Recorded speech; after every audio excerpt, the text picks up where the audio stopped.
Hello, I'm Femi OK, and you're in the stream. Today, Syria through the eyes of Russians. What are they saying about Syria? And how do they view their country's relations with the US?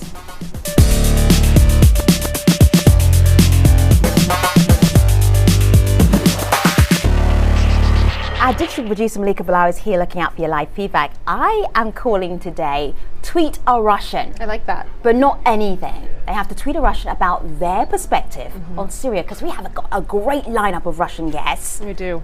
I like that title, and we're also already seeing those tweets come in. Lots of tweets from Russians. We're also seeing some from Syrians in particular who want to know what Russian citizens think about the situation. Now, this one sums it up pretty well. Susanna tweets in, does the general Russian public even know what Assad, meaning Bashar al-Assad, the Syrian president, is doing? We'll have an answer for her soon enough, but for those of you at home, we want to hear your questions and your comments, so send them to us with hashtag AJStream. Also joining our conversation, he's leaning forward on the desk, ready to join in. We have Peter Eltsov. Peter is a Washington-based journalist and political analyst of Russia, Middle East and South Asia.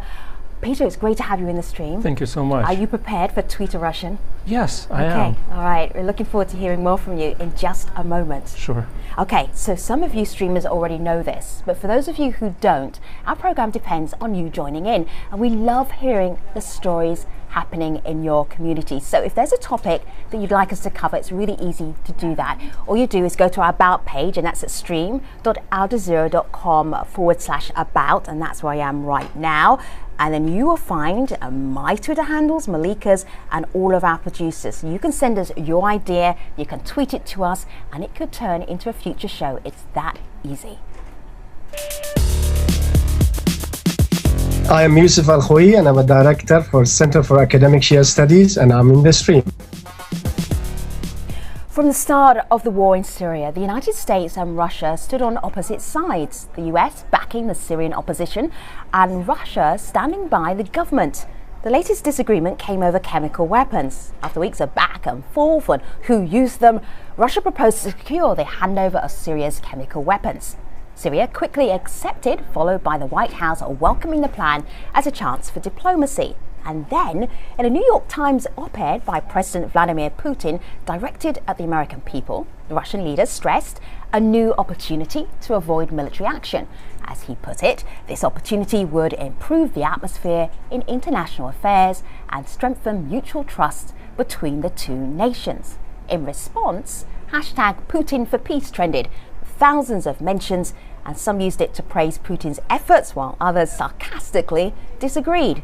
So today, we want to hear about the conversations Russians are having, not just about that New York Times piece, but about the conflict in Syria and the current status of US-Russia relations.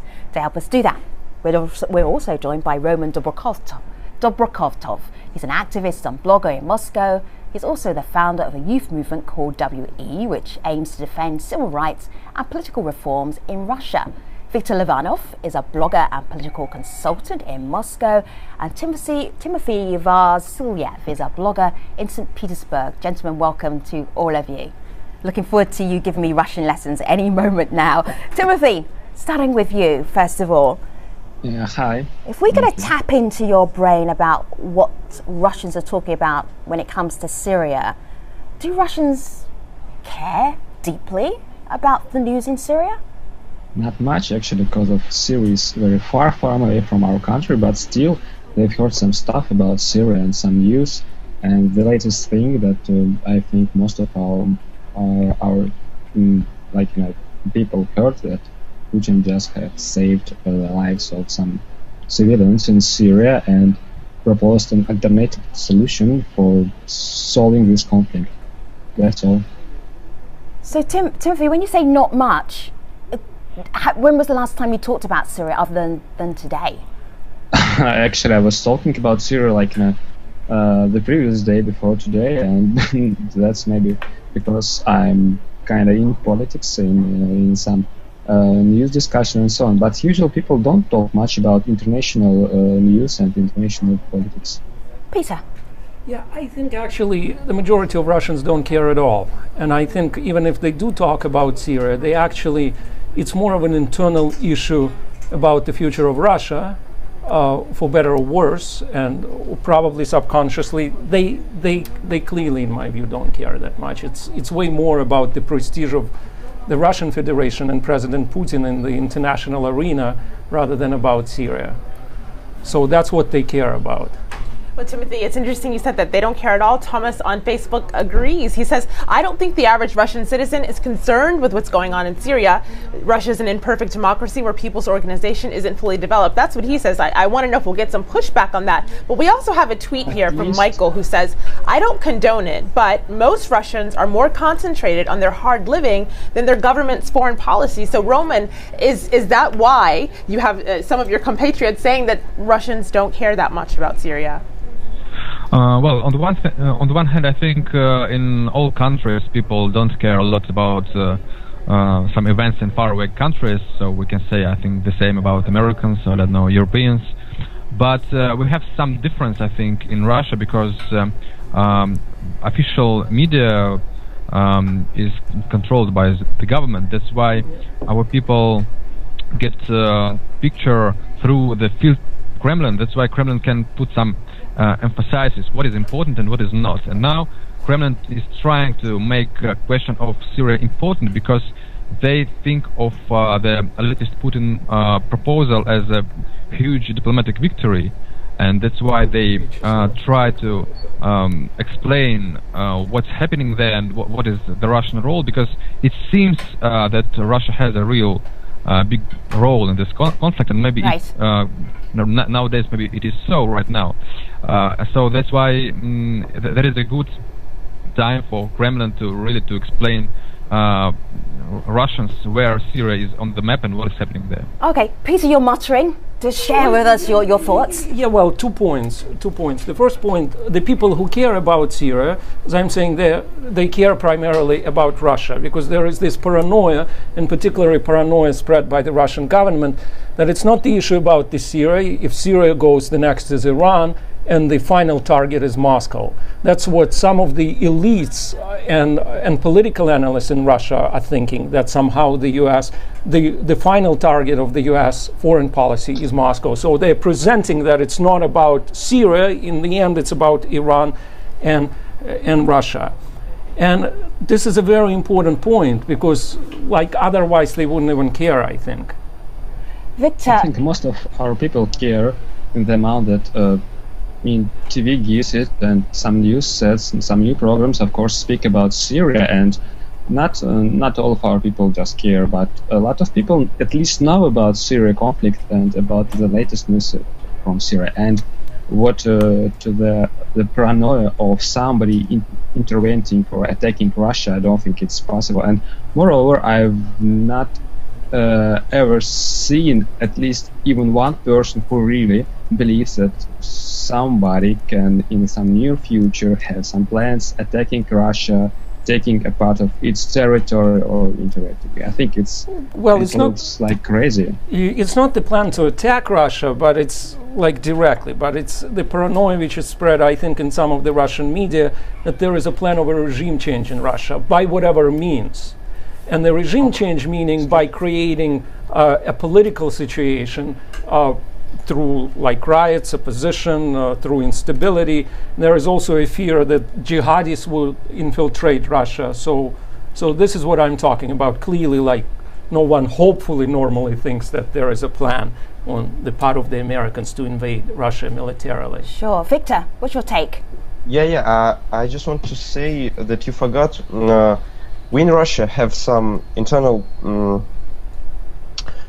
We have mayoral elections, and Russian people pay attention to this. When I publish the post about Mr. Navalny or something with elections, all post, like, share, yes.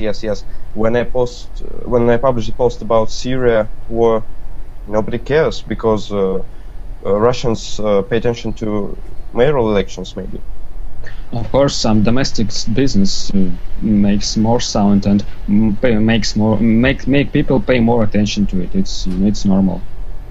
Gentlemen, I promised you that you would get some Twitter action, and we're getting it already. A lot of Twitter action. What do we have? Well, our community wants to move the conversation on a little bit and hone in on Putin. We have a tweet here from Amir who says, Vladimir Putin is a hero of our time. He made the Americans understand the gravity of war, and he provided an alternative to it. But on the other hand, as I'm sure you knew we would have, Christian says, Putin, in his op-ed that Femi mentioned a little bit earlier in this show, there are few champions of democracy in Syria, Putin wrote. This ignores the fact that this person tweets that the regime exiled, disappeared, or killed many of those champions of democracy in Syria. So, Roman, what is the view on the ground of Putin? Is this an attempt of posturing, or is there an actual attempt to put the needs of the Syrian people at heart?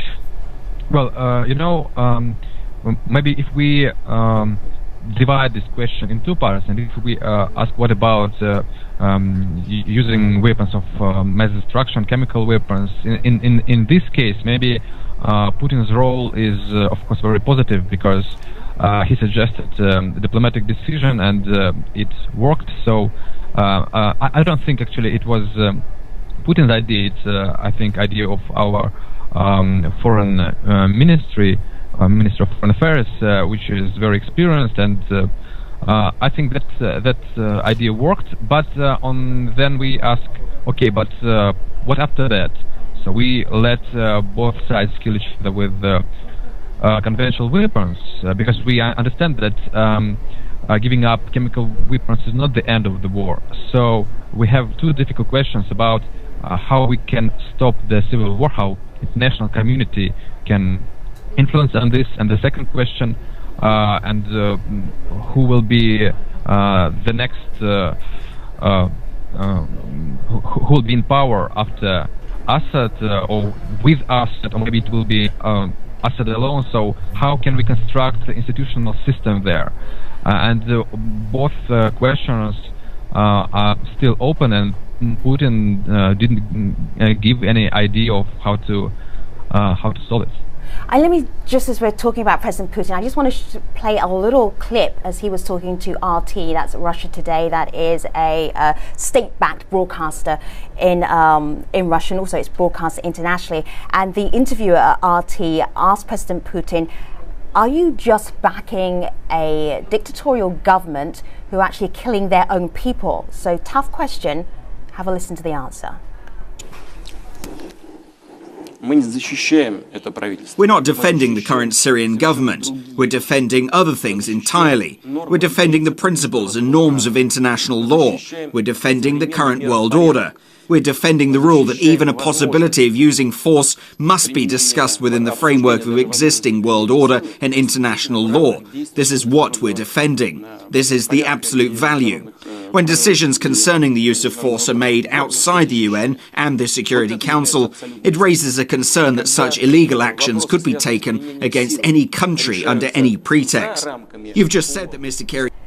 So, Peter, when President Obama was talking in the US and he spoke to the people, he was obviously trying to persuade Americans to get behind him in what he wanted to do as far as Syrian diplomacy is concerned. What do you think President Putin is trying to do here with the Russian audience? Well, it's a complete, I think his op-ed is just a show of hypocrisy, completely. And I think the credit here belongs not to him but to President Obama for what President Obama did. It was much more difficult for Obama to make this decision. For Putin, it's an old Cold War mentality competition with the United States. He wants to poke Obama as much as he can. I'm very happy, and all reasonable people, I think, are happy that the strikes got delayed, but that's not because of him. Is that your opinion, or are you tapping into public opinion? It is my opinion. Yeah. The Russian people think differently. Of course, a lot of Russian people, but there are Russian people, believe it or not, who think this way. This is a small percentage of people, but there are quite a few. And my friends in St. Petersburg think this way. I know quite a few Russians who think this way. Tim? Peter, actually, do you think that strike is cancelled or just delayed? Because it looks like it's cancelled and there will be no more chemical weapons arguing about the Syria, just maybe some arguing about military operation in general. It may be delayed. We don't know. It may be delayed, but the war is clearly the last option. And it's good if they're delayed or if they're cancelled. But I'm saying it's not about Mr. Putin, unfortunately. It's not. he's very happy that the world perceives it this way, but it's not about him. I think it's way more about internal American policy and the realization on the side of President Obama to make this decision. Peter, you brought up the right. Cold War, the Cold right. War mentality. We have a Facebook comment from Wahid. He says, I think the Russians still have, and rightfully so, wounds that are healing from the U.S. Saudi-backed Afghan war, which resulted in the collapse of the USSR. So could you elaborate on that? Are Russians, hesitant about getting into a war with the thoughts of the fall of the Soviet Union? Yeah, they are hesitant of getting into any war, but then you should remember why I said that Putin is that's a show of hypocrisy. At the same time, there was a Russian-Georgian war in 2008, which was not sanctions at all by the United Nations. And well, go ahead, who's that? It was 2008, and the president was Dmitry Medvedev, not Putin. Well, but we all know. Nice President Medvedev Peter, he called you on that. Yeah, well, President Medvedev was a seat warmer. This is just a joke, basically. The de facto ruler of Russia was Vladimir Putin. And the point, there are enough people in Russia today who think this way and who share this point of view. This is probably a small percentage, I agree, but there are enough. And that class, the creative class about which you were talking about.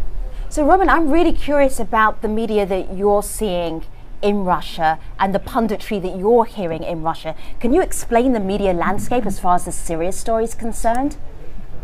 Well, I think speaking about Russian media and Russian people on the whole, we can see a major difference between how this question covered here and in Western countries. And the main difference is that question of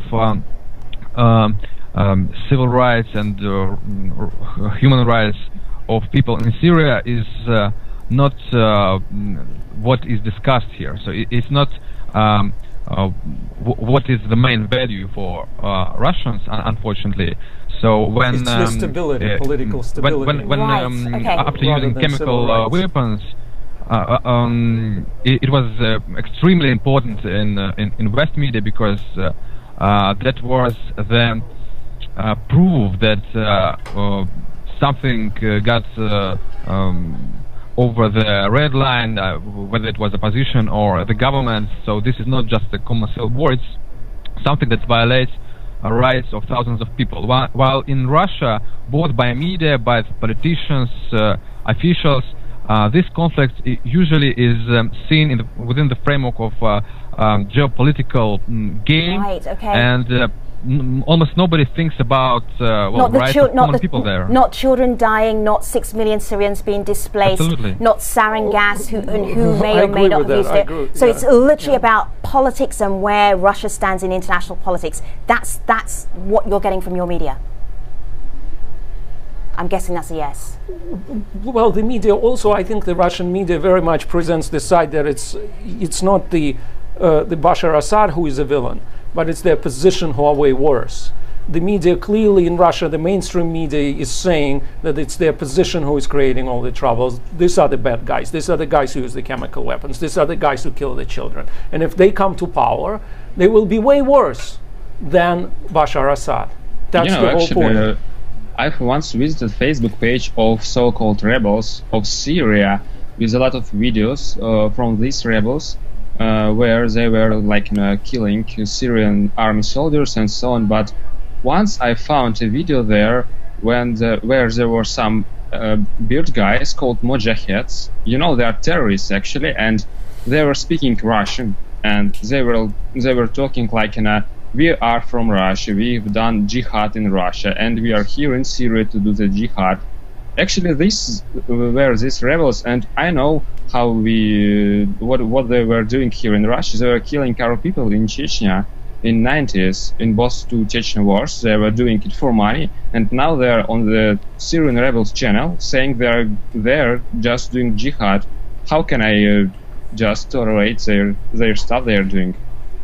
It's true. Well, of course, the title of jihadist and terrorist will be disputed by others. But what I want to go to now is a tweet from a Syrian, because we promised that they're coming in. Rafif Jojati, who's actually was a former guest on one of our shows in the stream talking about Syria. She writes in, how do Russians feel about the fact that their government is supplying the weapons that are killing Syrian civilians? Victor, I want to pose that one to you. Oh, excuse me, just a second. The tweet again. She says, how do Russians feel about the fact that their government is supplying weapons that are killing Syrian civilians? We're running out of time, so give us your answer in about 30 seconds. No. Russian government supply weapons. Okay. American government don't supply weapons to any country. Okay. You know, I can remember Libya or Afghanistan or maybe Iran. A lot of examples when U.S. government supply weapons to them. So that's a tit for tat answer there then. Thank you so much, Victor. We will be getting back to Timothy, to Victor, to Roman and Peter as well. Our conversation will continue at stream.aljazeera.com in the post show. But in the meantime, here's Malika with some of the other stories the stream is following.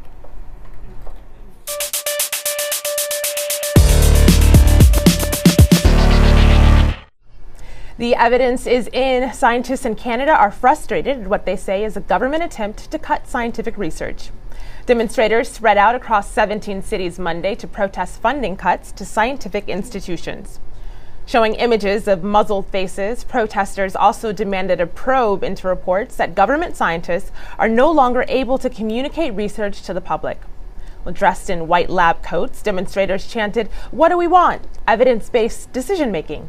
Catchy. Their calls echoed across Twitter as netizens got the hashtag #StandUpForScience trending. Steph tweets, "Stand up for science, Canada. Support those scientists who can't speak out for themselves." And from Canada to Kenya, where the first witness has testified at the International Criminal Court trial of Deputy President William Ruto. Watching live streams of the trial in which Ruto is charged with orchestrating crimes against humanity, netizens tweeted witness testimony in real time. Witness 536 names and describes the attackers she saw at the Kiamba Church, Citizen TV tweets, referencing an alleged church arson attack following disputed elections in 2007. "I saw a woman pushed on the ground and raped. It was the first time I had seen a rape happen," Citizen TV quoted the witnesses saying. Her testimony is the first after 4 other witnesses decided against taking the stand. Using hashtag why ICC witnesses are pulling out, Elkanah tweets, "You don't testify against your president and his deputy and expect you and your relatives to live in peace." Well, if you're following the ICC trial in Kenya, we want to know. Tweet us your thoughts using hashtag AJStream. Femi? Do you know my favourite story in Leeds that Which you did one? Today? The Canadian protests. With that catchy slogan. What do we want? Evidence-based testing. When do you want it? Anytime now. It will catch on. It might just catch on. It really made me laugh. Peter, how's your stream experience been so far? It's fantastic. Are you ready for the post show at stream.aljazeera.com? Yes, I'm ready. What's interesting about you is that you've kind of got a foot in both camps. You're Russian, you're in the US, so you can't not be affected by what's happening here in the US. I'm deeply affected. Absolutely. I think I am deeply affected, and in a sense it's because I have also sympathy and affiliation with both countries, and I love both countries. Sure. And I think I'm actually very upset, I would say, about the state of US-Russian relations right now, that it came basically to the worst point since the Cold War. Wow. We're going to be tapping into more of your thoughts in the post show at stream.aljazeera.com. Sure. Hopefully we won't get you too much more upset, but it's really nice to be able to tap into that experience and seeing Russia and the US from your perspective. We'll also be talking to our guests. We're taking them all across to the post show, but I have time to tell you what we're doing in the next AJ stream. Here's a headline to make you sit up. Drought-stricken region discovers a massive water reserves. We'll be heading to Turkana in Kenya tomorrow to check out that story. It's a fascinating one. Don't miss it. See you online. Thanks for watching.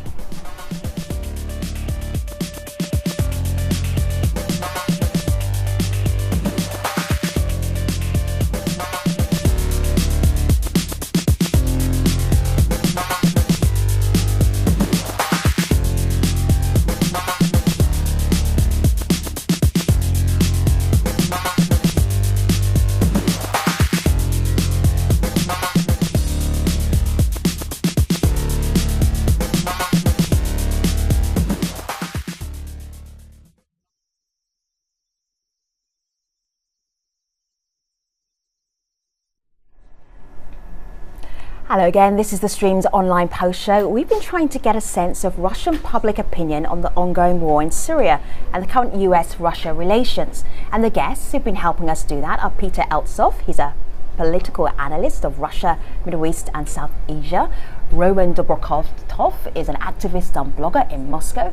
He's also the founder of a youth movement called WE, which aims to defend civil rights and political reforms in Russia. Viktor Levanov is a blogger and political consultant in Moscow. And Timothy Vasilyev is a blogger in St. Petersburg. So, gentlemen, it's great to have you all back here in the post show. I want to show you some pictures that really started off a whole new discussion of Syria in the United States and around much of the West. And I'm going to warn our audience as well, because it's going back to the sarin gas attack or the chemical weapons attack that happened in a suburb outside of Damascus in Syria, and that was on August the 21st. So these pictures went viral. A lot of the news organizations covered them. When you saw these pictures, Tim, what was your reaction, and what was the general public's reaction in Russia? Actually, any violence is bad, and especially this video was shocking. Because of there are a lot of people dead, and at least they look dead. And of course, the guys who did it must be punished in any way. But still, we don't know who did it, and. Of course, if you're asking if, for example, I would be in a Bashar Assad and would I apply on this chemical attack, knowing that the US will have a wish to strike me after that, of course I wouldn't do it, and it would be stupid of him doing this. So Tim, the UN is saying that this attack, and there's a lot of feeling that the attack was done by the Syrian government, the Syrian regime, but are you mirroring public opinion in Russia where you're still not sure who did the attack? I think that most of people here in Russia even don't think about this question. But generally, of course, all the media say that this is Bashar Assad, and there are some other media. Not all the news, not all the papers, but some of the channels speaking that it is still unknown who did this and who just made this tape, because it came out of the blue, and nobody still I think nobody still knows where did it come from, and this is a question itself. Yeah, I don't think this is the impression, or my impression, of Russian public opinion and Russian media. Russian mainstream media really trying to say that it was done by the opposition, and that was a provocation. That's also the position very much of the government. Lavrov keeps saying that we don't know, that must have been done. It was stupid for Assad. Putin said openly it was stupid and suicidal for Assad to do that. So they imply that it was done by the opposition, and the implication even goes further. They're trying to say that it was actually done somehow inspired by the Americans or whatever in order to initiate the strikes. This is kind of a conspiracy paranoia theory, and I think a lot of Russian people unfortunately share this point of view today. Victor, what's your point of view? I suppose not all the Russian media supports pro-Kremlin opinion. You know, we have very different media in Russia. Some of them think that it's opposition, some think that it's Bashar Assad, but the majority of them think nobody cares about Syria. I don't know if I can agree with that. Yeah. All right, so we have disagreement here. While I will allow you to disagree, and then I will go to the community, and then we'll maybe come back and explore that further. Malika. Well, there's actually a video comment here. I'd like you to have a listen to this. Right. The Russian government is siding with Assad for merely strategic interests, for the contract weapons they have, and also to keep foot in the Mediterranean waters as their last naval bases enter to Syria. If they cared about the human part, they would not be using this war on terrorism excuse that everybody who's on the wrong side seems to be using these days. And they would have not voted against the draft solution proposed by Morocco at the UN in January 31st.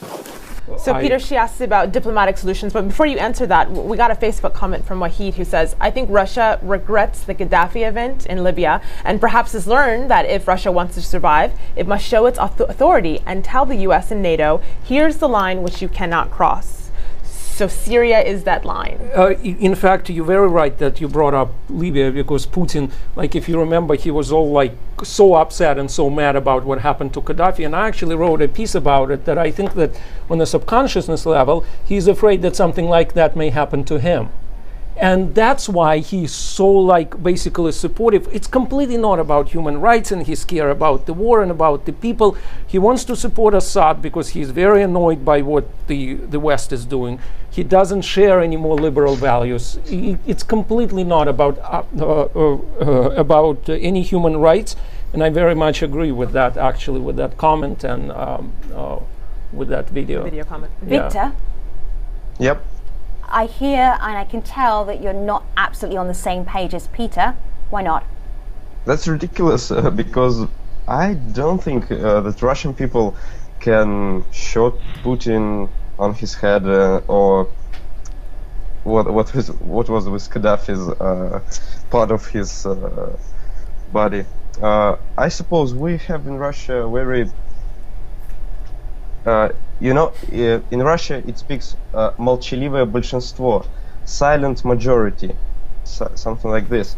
So I don't think they can make with Putin something. Yeah, but they're not silent. They go and vote for Putin, and they actually write in their blogs and everything. They're not that silent.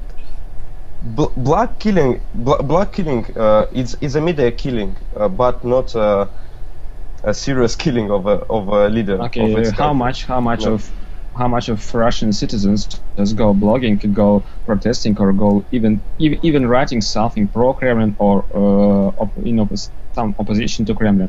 I don't think there are too much people who even care about all this stuff, but at the majority, people are really like lazy and very inertial. So I don't think Putin is really afraid of something, and he really thinks that something like what happened in Iraq, or what happened with Gaddafi, which happened in Russia. And even more, Gaddafi was a kind of friend of Putin, because Gaddafi once was in Moscow and even made his like in a summer camp in the Kremlin, and he just put his like tent house. But still, Gaddafi is dead, and Putin did not protect him from United States or from whoever.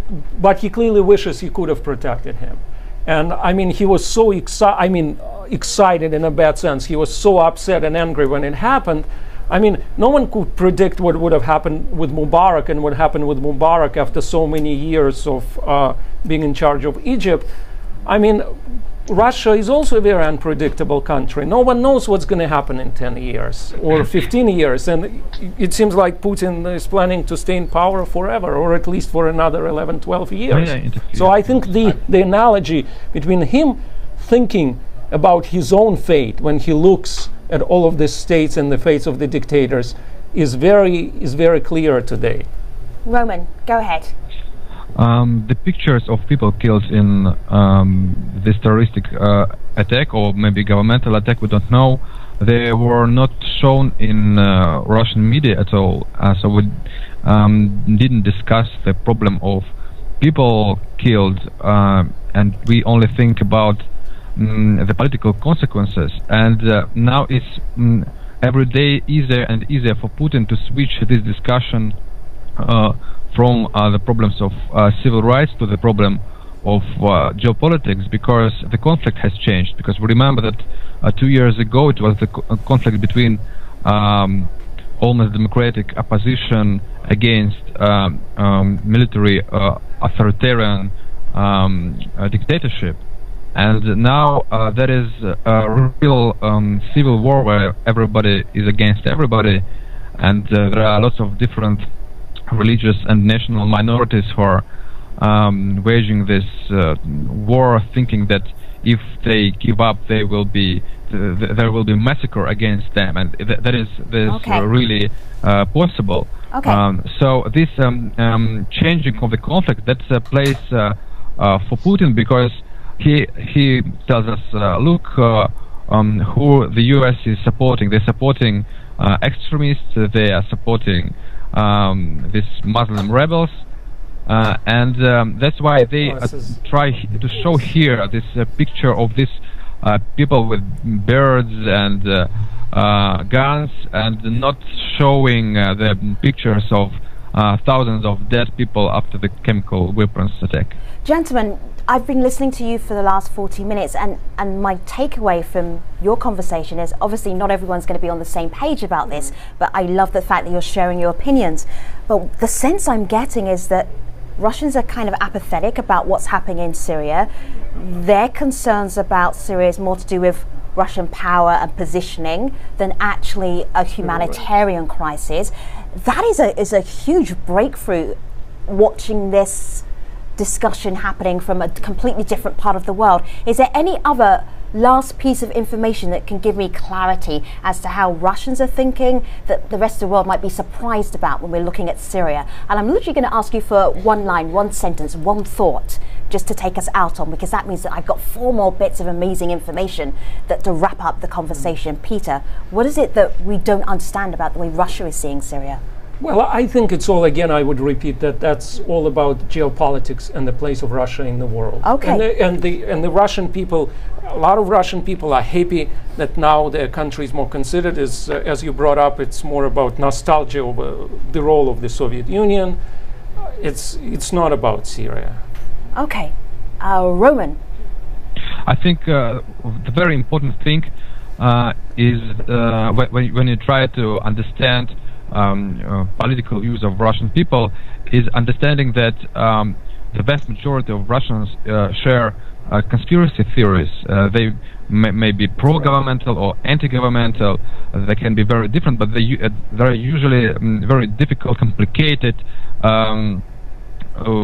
conspiracy theories, and they don't usually put some idea of values or human rights inside this. So it's usually about power, it's about I don't know, about money, about guns, and they just think that the one who brings into this discussion the question of values and human rights, he's just a liar who tries to use their... Roman, that's great. We'll end it there, because everybody's got a sentence, and your sentence was running over quite some bit. Victor, your final thought for us about how Russians see Syria. I want to sum up with American comment, not Russian, but it's very good for Russians. Yes. Just a second. So Putin put an end to Obama's war. Putin, who is an ex-KGB agent, stopped the Nobel Peace Prize winning Obama from starting a war which would have killed thousands. Doesn't make much sense, does it? Victor, you're so controversial. Thank you for that. Timothy, you have the last line. Go ahead. I'm gonna air my own thoughts, because I won't say that most of Russians think like I, and I want to say that even half of our citizens think like me, but still I do think that the solution which ends with somebody who's still alive, rather than killing him and rather than killing any civilian, is better, and it doesn't care, and it doesn't mean anything. If Putin proposed it or Obama proposed it, whoever, when it is no war, it is still better than there is some war. All right, gentlemen, it's been a pleasure talking to you. I'm going to ask you to do one more thing. Timothy, say your first name and your last name. My name is Timothy Vasilyev. Victor, say your full name for us. Viktor Levanov. Perfect. Roman, your full name. Roman Dobrokhotov. Beautiful. Peter. Peter Yeltsov. I couldn't have said it better myself. I promised that I'd get all of your names correct on this program, and I delivered. Malika Bilal. Well, that was the best way to do it. Yeah. Well, I want to bring in 2 last tweets from our community. This one kind of references what was just said a little bit earlier by Victor. Marcus writes in, he may be a hypocrite, meaning Putin, of course, but that doesn't mean he's wrong. And one last one, a little bit pessimistic. Boxton says, Cold War politics still in play between the US and Russia, and Syria is being used as a pawn by these 2 world superpowers. Of course, keep the tweets coming with hashtag AJStream. Malika, you're just provoking Peter there. He can't resist muttering under his breath. Peter, you just have to do it online. Yeah, I will. Thank you, everybody, very much. On tomorrow's programme, here's a headline to make you sit up. Drought-stricken region discovers massive water reserves. We'll be heading to Turkana in Kenya tomorrow to check out that story. Until then, we'll be online at stream.aljazeera.com. Thanks for watching. Take care.